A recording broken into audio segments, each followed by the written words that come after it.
of you wonderful people out there in podcast land. Welcome to another episode of Black and White Reviews. It's not broadcast land? Oh, that's right, broadcast land. Welcome to another episode of White and Black Reviews. My name is Chuck. My name is Lee. My name is Will. Hi. Hi. Hi. I'm Sergeant Candy. Today, I think we're talking about. Is it 2023? 2023. Yeah, 2023. 2023. 2020. Yep. 23. The Creator with Denzel Washington. John David Washington. John David Washington. John Written Jacob. and directed by Gareth Edwards. Gareth Edwards, who, as we discussed, was also known.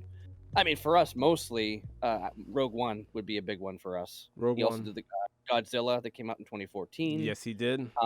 But the biggest one is Rogue One, and you can see similarities in this movie. Yeah. So, just in the directing style and like what's in it, the battle scenes and stuff like that.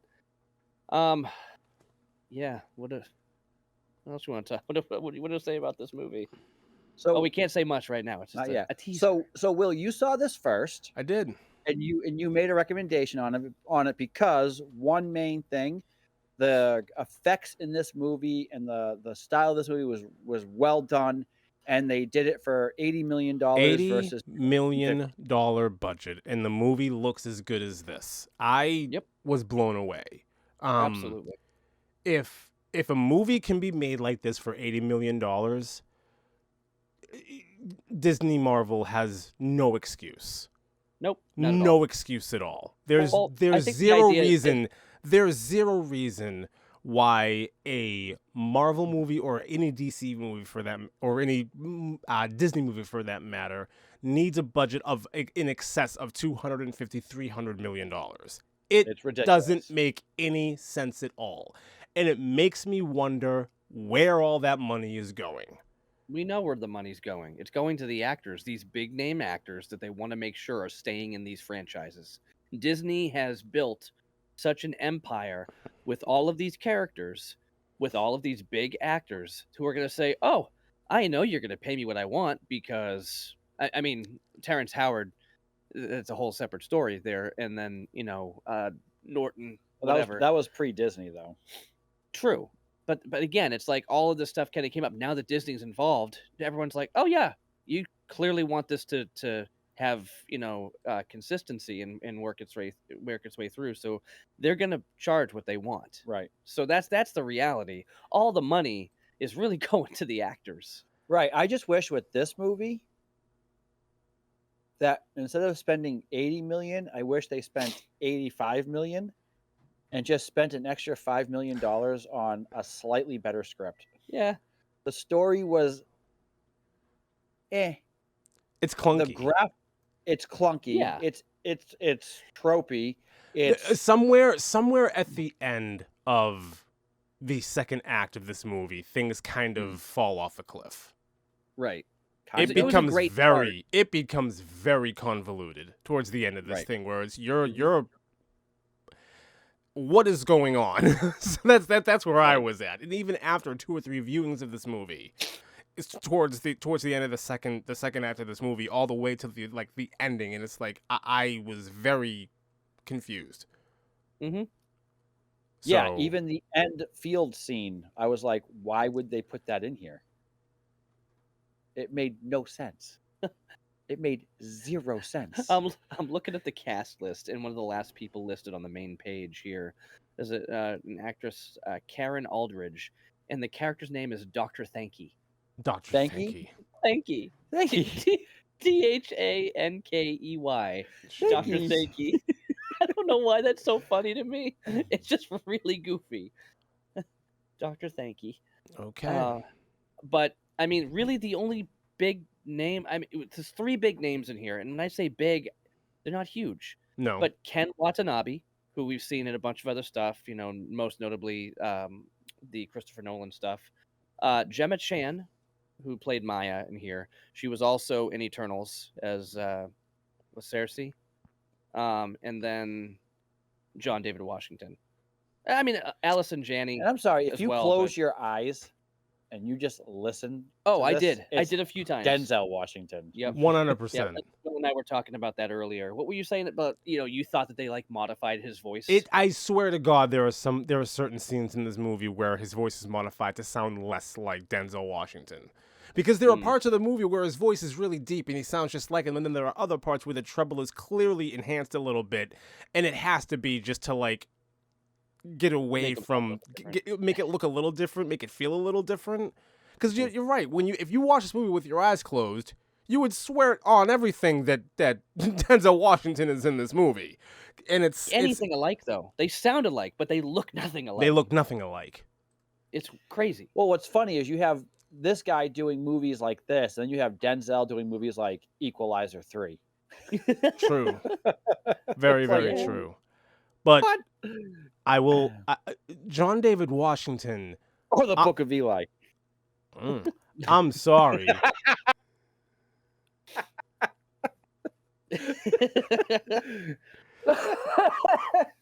We're gonna have a big fight. We're gonna have a big fight about this. We're gonna have a big fight about this. I only said it because Lee's never seen it, and I think it's a really cool movie, and it's such an awesome concept that he would get a kick out of it. So yeah, keep your thoughts to yourself right now, Chuck. We can argue about that later, but I will. John David Washington, for me, is like the definition of nepotism right now. He's not ready for a solo role like this. I don't think he pulled it off here at all. Do you? I will. Say his acting chops are not up there enough to be the lead in anything. It was proven in Tenet.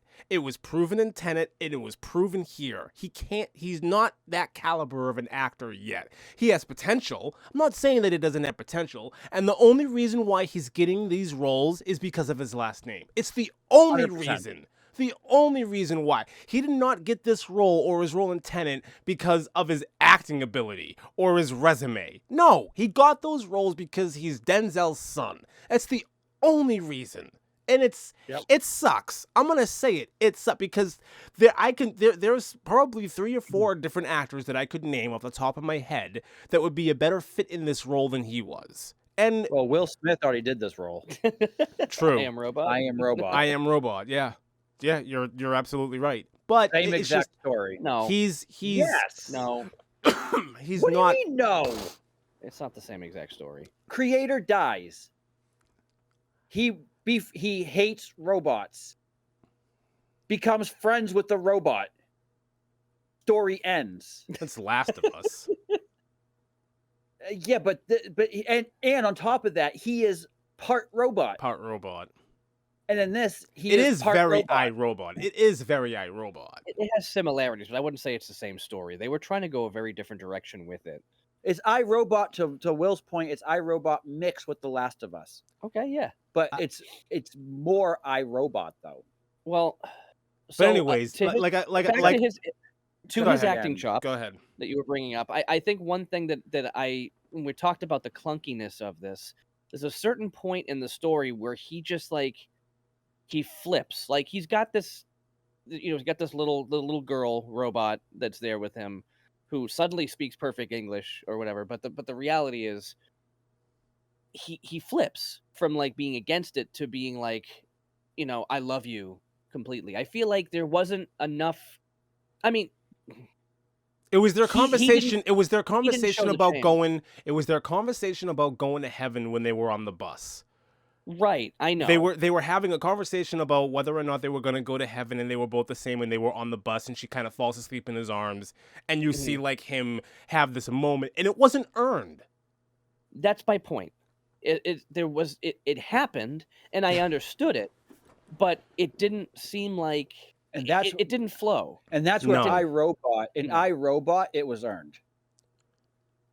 Okay, I'd have to rewatch. It's been a And- really long time. And the big difference is in iRobot, they were humanoid, but they weren't like they were in this movie. When she puts that hat on, Mm. you can't tell, No, and it's just creepy. yeah, And in iRobot, he doesn't end with "I love you." Like, No. eh, eh. Anyways, Again, they saved the world because he loves her. sure, something Yeah, but, things along that line happen. Yeah. Yeah, but he died, and she loved him. Oh, but they, sorry. but they saved the world. Yeah, okay. Sure, they did. They saved Yeah. the world. I like the concept of the movie. Oh yeah, it's fantastic. I like the It's a concept good of the movie, especially like where we're at right now with AI and everything. I love the Mhm. concept, and the only issue I do have with the plot of the movie is you don't. I'm trying not to get into spoiler territory. There's an element of the movie that should have been explained, and there's never an explanation. Mm. So I'm gonna say this, and I know I've been wishing for one and dones, but this would have been great for setup for a sequel where they could have done a good world building movie, Yep. True. and then created an actual movie after, like created the end of it after the fact. Mm. Because this was a good enough movie where they could have built a lot around the fact that first the whole aspect of AI was all over the world, and now it's only in Asia, and they're going over there to figure these things out to create this world. What I think happened in that flip is they're creating this world and they're having this huge journey and this huge plot line stuffed in the middle of world building, Yeah. and you're getting two different plots at the same time, and it kind of throws it off. That's how it felt to me. Yeah. like I'm getting used to this world and now it's over. Yeah, valid. I understand where you're coming from. There's more that I want to say, but I really can't right now because we're doing like the whole non-spoiler thing.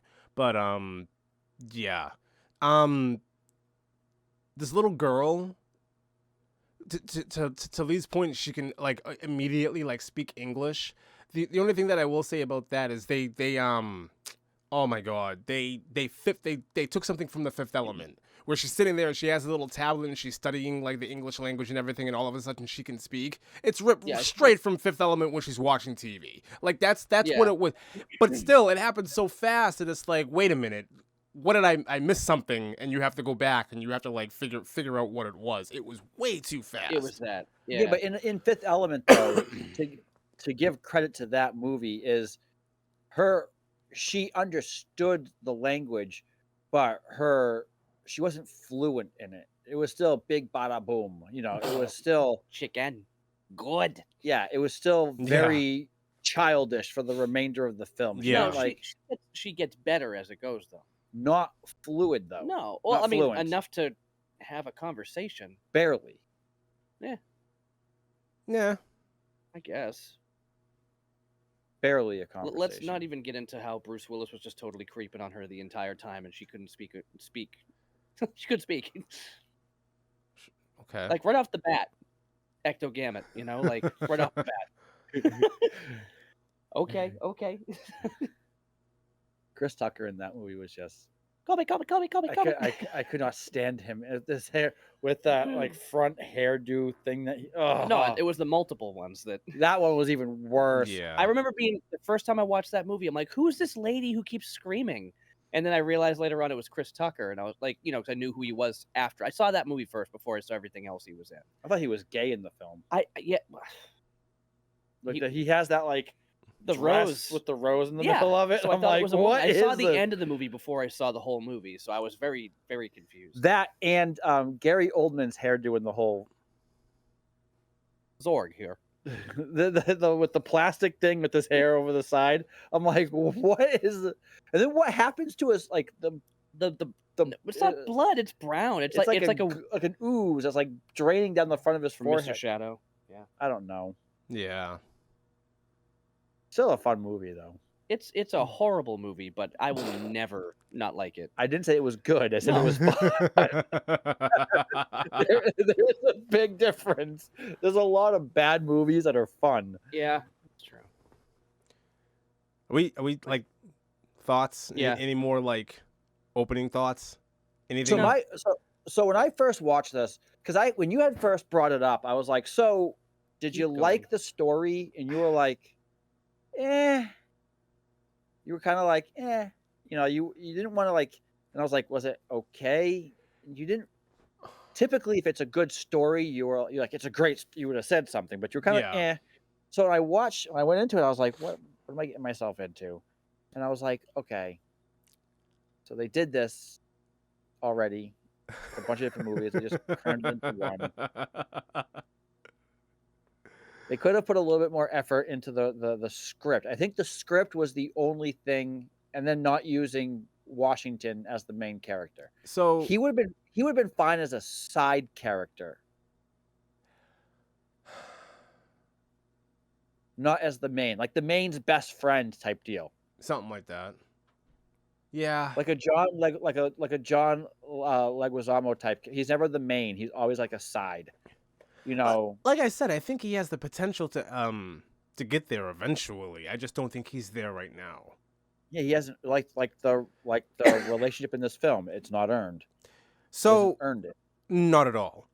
Not at all. And I can't. Oh man, this is one of those. This is a really difficult movie for me to go through like right now in the opening without getting into spoiler territory, because there's a lot of other things that I want to talk about in terms of the plot of this thing, and it's like one really big issue that I have.